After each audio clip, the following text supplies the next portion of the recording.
राज्यसभा के उपनेता प्रमोद तिवारी ने कहा कि लोकतंत्र में सत्तारूढ़ दल जब दोबारा चुनाव लड़ता है तब उससे मतदाता को बताना पड़ता है कि उसने अपने पिछले कार्यकाल में क्या किया। हरियाणा में भाजपा इधर उधर की बातें कर रही है, ये नहीं बता रही कि उसने 10 साल में क्या किया, क्योंकि उसके दामन किसानों के खून से रंगे हैं।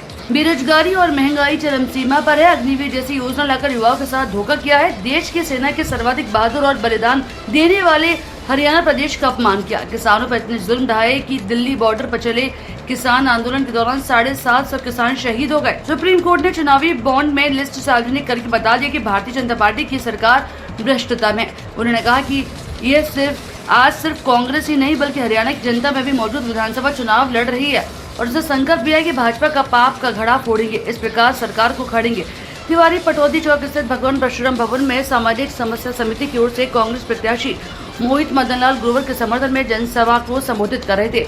जहां पहुंचने पर प्रमोद तिवारी का सर्व समाज की ओर से जोरदार स्वागत किया गया। जनसभा में एमपी से विधायक और गुरुग्राम लोकसभा से प्रभारी सचिन यादव, कांग्रेस के वरिष्ठ नेता पंकज रावत, पूर्व chairman GL Sharma, Raghuvanshi, party के कई पदाधिकारी भी मौजूद रहे।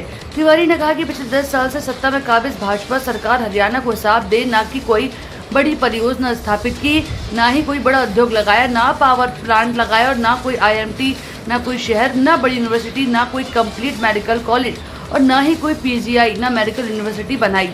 तिवारी ने कहा कि हरियाणा की जनता सरकार से बहुत सारी बातों के लिए हिसाब मांग रही है। 2 लाख से ज्यादा सरकारी पद खाली, किसानों को कोई राहत नहीं दी गई। भाजपा की कॉर्पोरेट समर्थक और किसान विरोधी नीतियों के कारण हरियाणा के किसान कर्ज के बोझ तले दब गए। प्रति कृषि परिवार सबसे अधिक औसत बकाया ऋण राशि के मामले में हरियाणा देश में 4थे स्थान पर है। 2013 से 2019 के बीच किसानों के लिए औसत बकाया ऋण 2 गुना से अधिक बढ़ गया। हरियाणा में औसत कृषि ऋण राष्ट्रीय औसत से लगभग 2.5 गुना अधिक है। प्रदेश में 2019 से 2022 के बीच 977 खेतिहर मजदूर ने आत्महत्या की। 3% खेल कोटा खत्म कर दिया गया। तिवारी ने कहा कि भाजपा की प्रदेश सरकार 10 सालों में 1000 करोड़ रुपए के 30 से ज्यादा बड़े घोटाले की, जैसे यमुना खनन घोटाला, शराब घोटाला, फरीदाबाद निगम घोटाला, रजिस्ट्री घोटाला, भर्ती घोटाला आदि। 2014 से 2019 की चुनावी घोषणाएं जैसे स्वामीनाथन रिपोर्ट लागू करना, किसानों की आय दोगुनी करना, 9000 रुपए बेरोजगारी भत्ता, कच्चे कर्मचारियों को पक्का करना आदि जैसे वादे आज तक पूरे नहीं हुए।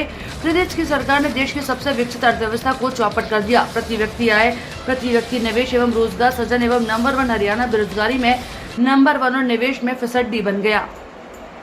देखिए, देश का आजादी दिलाने वाली पार्टी का नाम है भारतीय राष्ट्रीय कांग्रेस।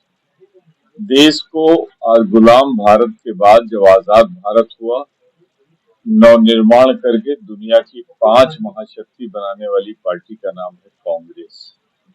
कांग्रेस ही है जो जय जवान जय किसान का नारा देती, कांग्रेस ही है जो बेरोजगारी के खिलाफ लड़ती, कांग्रेस ही है जो महंगाई के खिलाफ लड़ती है, कांग्रेस ही जवान का, किसान का, मजदूर का सबका ध्यान रखती है।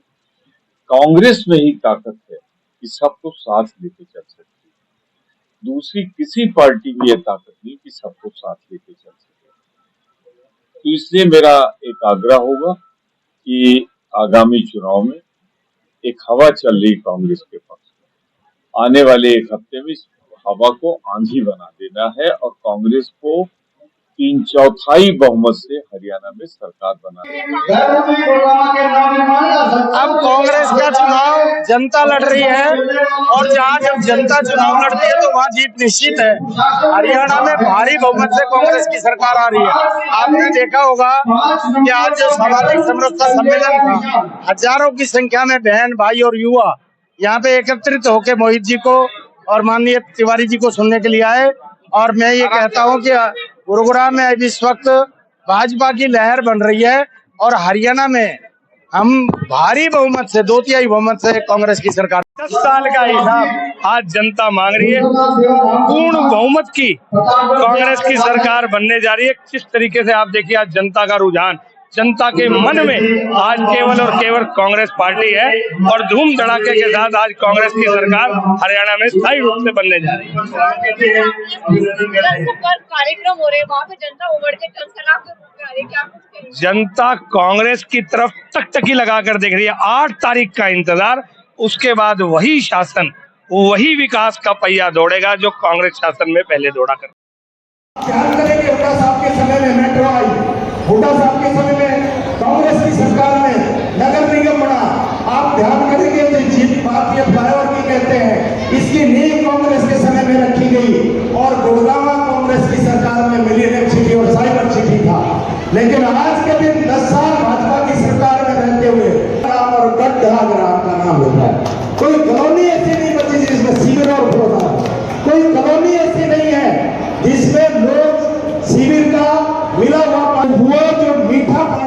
नहर पे जो स्कीम आई थी कांग्रेस की सरकार में मुख्यमंत्री कि यहाँ की किस्मत का फैसला यहाँ के जनप्रतिनिधि लिखे, इसलिए नगर निगम होना चाहिए। कांग्रेस ने यहाँ पे नगर निगम दिया, हुड्डा साहब ने नगर निगम बनाया और एससी समाज को 35 वार्ड थे और 35 वार्ड में 6 वार्ड एससी समाज के गरीबों के रिजर्व किए। और वर्तमान सरकार ने क्या किया? वर्तमान सरकार ने अब जो निगम का गठन किया तो आपको ध्यान होगा वार्ड तो होगा 35 से 36, लेकिन एससी समाज की संख्या घटा के 6 से कर दी 3। हमारी बहन बेटियों को लाइन में लगवा दिया। हमारी बहन बेटियां दिल्ली में उनको लाठी चार्ज करवाया। हरियाणा का कर्मचारी अपनी बात कर रहा था, हरियाणा के कर्मचारियों को पिटवाया। युवा किसान पे भरोसा करती है, ना खिलाड़ी पे भरोसा करती है और ना बीपीएल यानी एससी समाज में गरीब पे भरोसा करती है और ना पंचायतों में भरोसा करती है, ना लोकल बॉडीज में भरोसा करती हो। ऐसी सरकार को रहना चाहिए क्या? नहीं रहना चाहिए। और एक और काम किया, आपको ये भी मैं ध्यान में दिला दूं कि उनसे मैं अपील करना चाहता हूं कि पंडित दीनदयाल उपाध्याय जी ने कहा था कि भाई अगर नेतृत्व कोई दबाव में लोक लालच में कोई फैसला करता हो तो कार्यकर्ता का अधिकार उस निर्णय को पलट दे। यहाँ पे अत्याचार और अनाचार हुआ है, इसलिए अपनी आत्मा को जागृत करके वापिस अपनी पार्टी में आ जाए और कांग्रेस का काम। भाजपा जा रही है हरियाणा से और कांग्रेस आ रही है, क्या आप लो? आज भाजपा की हवा चल रही है, 1 हफ्ते बचा है, इसको आप आधी बना दो, यही हाथ जोड़कर आपसे प्रार्थना करने आया हूँ। 5 तारीख को 5वें नंबर पे मोहित ग्रोवर को 5वें खाने में पंजाब का निशान पर जिसमें 5 उंगलियां हमें वो दे दोगे तो वो कामयाब मेरे सर पे भी रहेगा। उसे मैं आपके कदमों पे आपकी सेवा करके उतारूंगा। ये कल मैं अपने ऊपर लेके जाता हूँ, याद रखना इंदिरा गांधी को। सिपाही खत्म, अब आ गए उनकी जगह कौन? 6 महीने की ट्रेनिंग पे जो लड़ेंगे, 4 साल बाद जो खत्म हो जाएंगे, ना पेंशन मिलेगी ना कैंटीन की सुविधा मिलेगी, वो आ गए। दूसरा कौन था? पहलवान, हरियाणा का। हरियाणा के पहलवान को बेटी हरियाणा की घसीटी गई जंतर मंतर पर, पुलिस ने बेइज्जत किया, अपमानित किया हरियाणा को। मिला हुआ मेडल भी भाजपा की केंद्र की सरकार उस बेटी को नहीं दिला पाई जो सिर्फ 100 ग्राम वजन की वजह से फाइनल में नहीं लड़ पाई थी। तो अगर फाइनल में नहीं लड़ पाई तो कम से कम सिल्वर मेडल तो उसका अधिकार था, उसे मिलना चाहिए। किसान आनंद अजय रघुवंशी जी,